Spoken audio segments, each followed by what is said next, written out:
आइए जानते हैं आगे की कहानी। शिवी के होश में आने के बाद डॉक्टर उसे चेक कर उसके मिस्कराज के बारे में बताती है, जिसे सुन शिवी टूट जाती है। वही डॉक्टर बाहर आकर राजवीर को देख कहती है, आप अपनी वाइफ से मिल सकते हैं।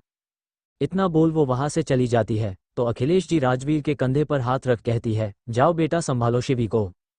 उनकी बात सुन राजवीर बिना किसी भाव के कहता है, नहीं। उसका जवाब सुन अखिलेश जी, सुनैना जी और नीरज उसे हैरान होकर देखने लगते हैं। राजवीर की बात सुन अखिलेश जी उसके पास आकर कहते हैं, राजवीर शिवी को इस वक्त सबसे ज्यादा तुम्हारी जरूरत है, वो तुम्हारा इंतजार कर रही होगी, जाओ अंदर। उनकी बात सुन राजवीर अखिलेश जी को देख पूछता है, और अंदर जाकर क्या कहो उसे कि हमने अपना बच्चा खो दिया। इतना बोल वो कुछ देर चुप रहकर फिर आगे कहता है, मुझसे नहीं होगा पापा, मैं उसे संभाल ही नहीं पाऊंगा। उसकी बात सुन सुनैना जी उसके पद आकर कहती है, राजवीर शिवी इस वक्त बहुत दर्द में है और उसे सिर्फ तुम संभाल सकते हो। उसने अपने अंदर पल रहे बच्चे को खोया है राजवीर, वो बहुत तकलीफ में होगी। उनकी बात सुन राजवीर नम आंखों से उन्हें देख कहता है, माँ मैं कैसे उसे संभालूंगा, मैं तो खुद टूट चुका हूँ। उसकी बात पर अखिलेश जी कहते हैं, तो तुम शिवी को संभालो और शिवी तुम्हें संभाल लेगी। उनकी बात सुन राजवीर कहता है, मुझे कुछ वक्त चाहिए। उसकी बात सुन अखिलेश जी अपना सिर हिला देते हैं और फिर खुद सुनैना जी के साथ शिवी से मिलने वार्ड के अंदर जाते हैं। उनके पीछे नीरज भी जाता है। अखिलेश जी, सुनैना जी और नीरज जब वार्ड के अंदर आते हैं तो शिवी बेड पर लेटी हुई थी और उसकी आंखें सुनी थी। अखिलेश जी और सुनैना जी शिवी के पास आते हैं और उसके सिर पर प्यार से हाथ फेरते हैं। उनकी प्यार भरे हाथ का स्पर्श पाकर शिवी उन्हें देखने लगती है और उसकी आंखों में आंसू उमड़ आते हैं। तो वही उनसे कुछ दूर खड़ा नीरज शिवी को ऐसे देखता है तो उसकी आंखें भी नम हो जाती है। शिवी आंसू भरी आंखों से वार्ड में देखती है तो राजवीर को वहां नहीं पाकर उसके आंसू आंखों से गाल पर लुढ़क जाती है। शिवी राजवीर को वहां नहीं देख उन तीनों से मुंह घुमा एक साइड करवट लेकर अपनी आंखें बंद कर लेती है। शिवी को ऐसे देख सुनैना जी और अखिलेश जी एक दूसरे को देखने लगते हैं, फिर वार्ड से बाहर निकल जाते हैं और नीरज भी उनके पीछे जाता है। तीनों बाहर आकर राजवीर को देखते हैं जो अपना सिर झुका सिर पकड़ बैठा हुआ था। तभी नीरज उसे कहता है, भाई भाभी को आपकी बहुत जरूरत है। उसकी बात सुन वो नीरज को देखने लगता है तो नीरज अपना सिर हाँ में हिला देता है। कुछ देर बाद राजवीर अपने आंसू साफ कर शिवी के वार्ड के अंदर जाता है।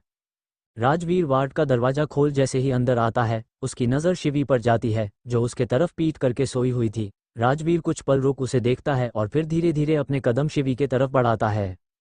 राजवीर शिवी के पास आकर बेड पर बैठ जाता है और अपनी कांपती आवाज में उसका नाम लेता है, शिवी। शिवी जो उसके तरफ पीठ करके सो रही थी वो राजवीर की आवाज़ सुन रोने लगती है। शिवी के रोने की आवाज़ सुन राजवीर उसके करीब होकर उसे वैसे ही कमर से पकड़ लेता है और फिर उसके गाल से अपना गाल लगा लेता है।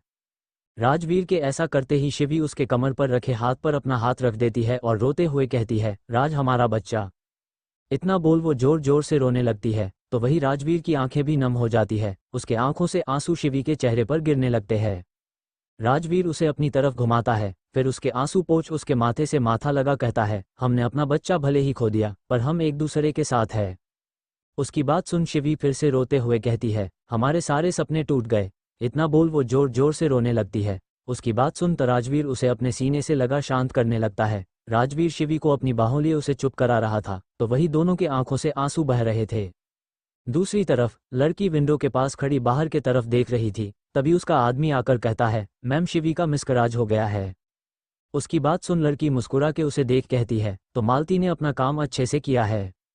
इतना बोल वो हंस देती है। तभी वो आदमी कहता है, मैम अब आगे। उसके सवाल पर लड़की मुस्कुरा के कहती है, अब आएगी राजवीर और शिवी में दुरिया। मैं राजवीर और शिवी को अलग कर दूंगी, जिसे शिवी हर रोज तड़पेगी और उसे तड़पता देख मुझे सुकून मिलेगा। इतना बोलते ही उसके आंखों में गुस्सा नजर आने लगता है। तभी वहां एक औरत आती है और कहती है, आभा। अपना नाम सुन लड़की उस औरत को देखने लगती है तो वो औरत उसके पास आकर कहती है, तुमसे मिलने कोई आया है। उसकी बात सुन आभा कहती है, आप चलिए मोम मैं आती हूँ। उसकी बात सुन उसकी माँ कमरे से बाहर चली जात, जिसके बाद आभा अपने आदमी को देख कहती है, मालती को पैसे देकर कहो कि वो ये शहर छोड़कर चली जाए। उसकी बात सुन वो आदमी अपना सिर हिला वहां से चला जाता है तो आभा भी अपने चेहरे पर एक मुस्कान लिए कमरे से बाहर निकल जाती है। यहाँ घर पर सारे नौकर आपस में बात कर रहे थे। तभी एक सर्वेंट वहां आकर कहता है, सुनो, शिवी मैम का मिसकराज हो गया है। उसकी बात सुन सब उदास हो जाते हैं तो वही खड़ी मालती के चेहरे पर डर नजर आने लगता है।